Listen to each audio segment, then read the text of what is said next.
नमस्कार. लग्नाची बेडी या मालिकेच्या आजच्या भागात आपण पाहणार आहोत.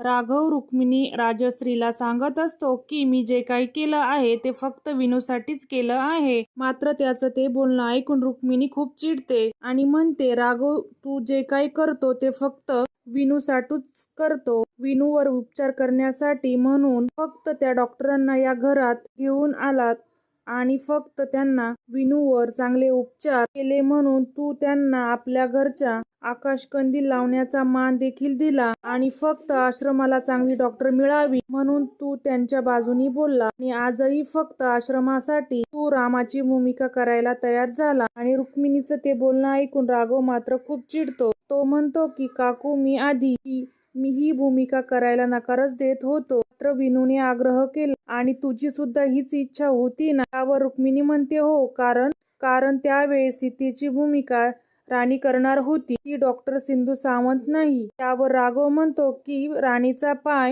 ऐन वेळेस मुरगळला, मग मी सुद्धा या नाटकासाठी नकार द्यायला हवा होता का? ते लोक तोंडावर पडले असते. मात्र रुक्मिणी म्हणते ते चाललं असतं, मात्र तू आणि त्या डॉक्टरने राम सीतेचं भूमिका केलेलं मला अजिबात आवडलेलं नाही. त्यावर राघव तिला समजवण्याचा प्रयत्न करत असतो, मात्र रुक्मिणी काही ऐकूनच घेत नाही. तर राजश्री म्हणते की ते सगळं ठीक आहे, पण तू सावीला विनूला दोरा बांधायला का दिला? आणि त्यावर राघव म्हणतो की अगं आई ते लहान आहेत. मात्र राजश्री म्हणते की जर विनूने पुढच्या वर्षी हट्ट केला मला सावीकडून राखी बांधून घ्यायची आहे, मग तू काय करशील? आणि त्यावर राघव म्हणतो की पुढल्या वर्षीचा विचार मी आता नाही केला. मात्र राजश्री सोबत राणी सुद्धा हो म्हणते की हो राघव, पुढच्या वर्षी काय करायचं आपण? त्यामुळे राघवला काय बोलावं ते सुचतच नाही. तो त्या तिघींना समजवण्याचा खूप प्रयत्न करत असतो, पण काहीच उपयोग होत नाही.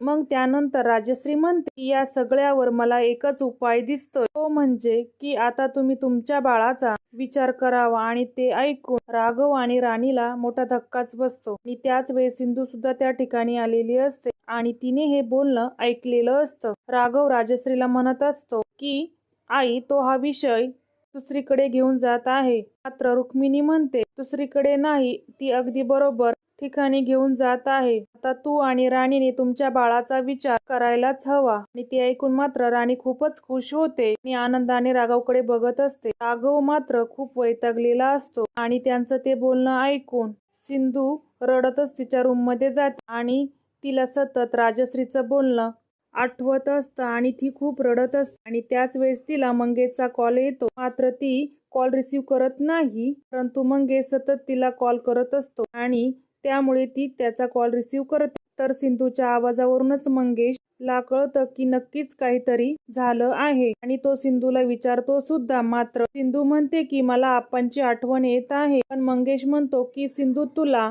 धड खोटं सुद्धा बोलता येत नाही, प्लीज काय झालं आहे ते मला सांग. तर सिंधू काही सांगत नाही.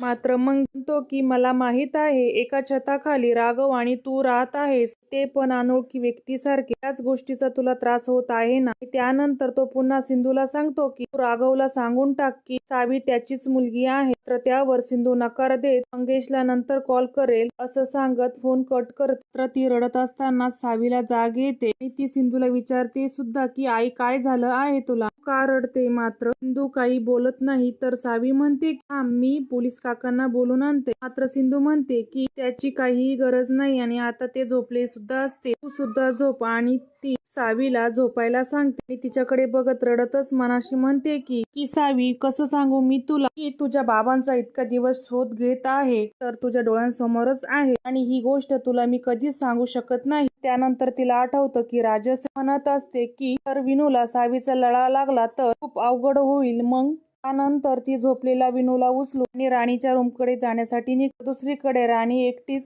तिच्या रूममध्ये बसलेली असते. तिला राघव सोबत घालवलेले आनंदाचे क्षण आठवत असतात आणि ती मनाशी म्हणते की याला म्हणतात की लॉ ऑफ अट्रॅक्शन. जर एखादी गोष्ट तुम्हाला मनापासून हवी असेल तर तुम्ही ती मिळवण्यासाठी जीवापाड मेहनत करता, मग ती गोष्ट तुम्हाला मिळते. माझं राघवला मिळवण्याचं स्वप्न पूर्ण झालं. घराने मला त्याची बायको म्हणून स्वीकारलं. आता राघव सुद्धा लवकरच मला त्याची बायको म्हणून स्वीकारेल. तर त्याच वेळेस सिंधू विनूला घेऊन येते. ती विनूला बेडवर झोपवते तर राणी तिचे आभार मानते. तर सिंधू त्या रूमकडे बघत मनाशी म्हणते, एकेकाळी ही रूम माझी आणि राघवची होती, मात्र आता ही रूम सुद्धा माझी राहिली नाही. ही राघवही आणि आता ही रूमच मला अनोळखी वाटत आहे. त्यानंतर ती तिथून जाण्यासाठी निघते. तर त्याच वेळेस राघव समोरून येतो. तर ते दोघेही एकमेकांशी काहीच बोलत नाही आणि मग त्यानंतर राघव आणि राणी झोपण्यासाठी जातात. मात्र राणी पुन्हा एकदा राजश्री काय बोलली आहे तो विषय काढते. मात्र राघव तिला स्पष्टपणे सांगतो की आई जे काही बोलली ते तू इतकं मनावर घेऊ नकोस, तू इग्नोर कर. मात्र ते ऐकून राणीला धक्काच बसतो. तर राघव म्हणत असतो की त्यांनी अचानक विषय काढल्याने मला काहीच बोलता आलं नाही, पण खरंच तू त्यांच्या बोलण्याचा इतका विचार करू नकोस, कारण त्यांच्यासाठी आपण नवरा बायको आहोत. आणि राघवचं ते बोलणं ऐकून राणीला खूप वाईट वाटतं. तर राघव तिला सांगतो की या सगळ्या गोष्टी तू इग्नोर करू शकते आणि मग तो झोपी जातो. राणीला मात्र या गोष्टीमुळे खूप वाईट वाटलेलं असतं. त्यानंतर ती सुद्धा झोपी जाते. नंतर रात्री राघवला नाटकात त्याचे आणि सिंधूचे संवाद आठवत असतात आणि मग त्याला अचानक जाग येते. तो बाहेर जातो तर सिंधू सुद्धा त्याच्या पाठोपाठ बाहेर येते. त्यानंतर ती राघवला म्हणते की मला तुम्हाला एक गोष्ट सांगायची आहे. राघव म्हणतो की हो सिंधू, मला सुद्धा तुला काहीतरी सांगायचं आहे. त्यानंतर तो सिंधूला तिच्यावर अजूनही किती प्रेम आहे ते सांगतो आणि तिची माफी मागतो. तर सिंधू सुद्धा म्हणते की राघव, माझं सुद्धा तुमच्यावर खूप प्रेम आहे आणि तुमच्याशिवाय मी नाही जगू शकत. तर तुमच्या असण्यानेच माझ्या जगण्याला अर्थ आहे. मग ती सुद्धा तिचं राघववर किती प्रेम आहे ते त्याला सांगते. दोघेही खूप खुश होतात आणि एकमेकांच्या हात हातात घेतात. आपण ज्या चुका केल्या आहेत त्यांच्याबद्दल ते एकमेकांची माफी मागतात. त्यानंतर राघव सिंधूला लग्नाबद्दल विचारतो. तर सिंधू सुद्धा पुन्हा त्याच्याशी लग्न करायला तयार होते. प्रेमाने त्याला मिठी मारते. मात्र हे फक्त राणीचं स्वप्न असतं आणि त्या स्वप्नामुळे ती दचकून झोपातून उठते आणि ती खूपच घाबरलेली असते आणि पटकन तिचा मोबाईल चेक करते. त्यानंतर ती म्हणते, हे तर रात्र स्वप्न आहे, म्हणजे खरं नाही होणार. आणि मग ती पुन्हा झोपी जाते. त्यानंतर पहाटे सिंधू उठते आणि सगळं काय आवरून ती तुळशीला दिवा लावत असताना बाहेरून कुणीतरी दार वाजवल्याचा आवाज येतो आणि तितक्यात पहाटे कोण आलं आहे असं म्हणत सिंधू दरवाजा उघडते. तर समोर मंगेश उभा असतो आणि त्याला बघून मात्र सिंधूला मोठा धक्काच बसतो आणि ती मंगेशला विचारते की तू इथे काय करतो, इथे कसा आला. त्यावर मंगेश म्हणते, इथे बसने आलोय आणि मला खरंच तुमच्या दोघींची खूप आठवण येत होती, म्हणून मी तुम्हाला भेटण्यासाठी आलो. आणि ते ऐकून मात्र सिंधूला काय बोलावं ते समजत नाही आणि ती मनाशी म्हणते, जर याला इथे राघवने नाहीतर कुणी बघितलं तर खूप मोठा प्रॉब्लेम होईल. तर हा इतक्या लांबून आम्हाला भेटण्यासाठी आलाय आणि याला दरवाजातून कसं उभं करू. या मालिकेच्या पुढील भागांमध्ये आपण पाहणार आहोत